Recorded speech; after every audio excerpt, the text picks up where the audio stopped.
ತಿರುಮಲ ವೆಂಕಟೇಶ್ವರ ಸ್ವಾಮಿಯ ದರ್ಶನ ಮಾಡಾದ್ಮೇಲೆ ಜನ ಎಲ್ಲರೂ ಆಚೆ ಬರ್ತಾರೆ.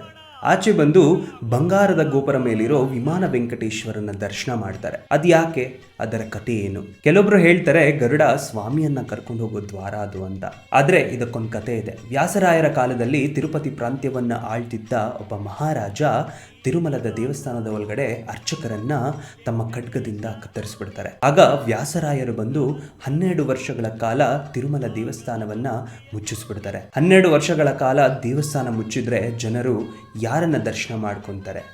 ಇದಕ್ಕೆ ವ್ಯಾಸರಾಯರು ಒಂದು ಉಪಾಯವನ್ನ ಮಾಡ್ತಾರೆ. ಅದೇನಂದ್ರೆ, ತಿರುಮಲದ ಗರ್ಭಗುಡಿಯಲ್ಲಿ ವೆಂಕಟೇಶ್ವರ ಸ್ವಾಮಿ ಹೇಗಿದ್ದಾರೋ ಹಾಗೆಯೇ ಗೋಪುರದ ಮೇಲೆ ಕೆತ್ತನೆ ಮಾಡಿಸ್ತಾರೆ. ಅವತ್ತಿಂದ 12 ವರ್ಷಗಳ ಕಾಲ ಗೋಪುರ ಮೇಲಿದ್ದ ವಿಗ್ರಹವನ್ನೇ ಪೂಜೆ ಮಾಡ್ಕೊಂಡು ಬರ್ತಾರೆ. ಜನರು ಕೂಡ ಅದನ್ನೇ ದರ್ಶನ ಮಾಡ್ತಾರೆ. 12 ವರ್ಷಗಳ ಕಾಲ ತಿರುಮಲ ವೆಂಕಟೇಶ್ವರ ಸ್ವಾಮಿಯ ಗರ್ಭಗುಡಿಯಲ್ಲಿ ನಾನಾ ಪೂಜೆಗಳು ನಡೆಯುತ್ತೆ.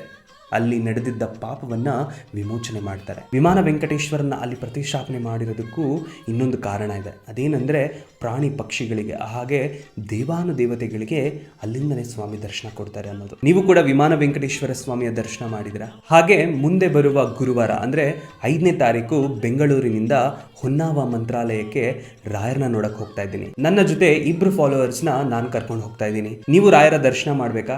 ಹಾಗಾದರೆ ಕಮೆಂಟ್ ಸೆಕ್ಷನ್ ಗೋವಿಂದ ಗೋವಿಂದ ಹಾಕಿ. ಇದರಲ್ಲಿ 2 ಫಾಲೋವರ್ಸ್ನ ನಾನು ಕರ್ಕೊಂಡು ಹೋಗ್ತೀನಿ.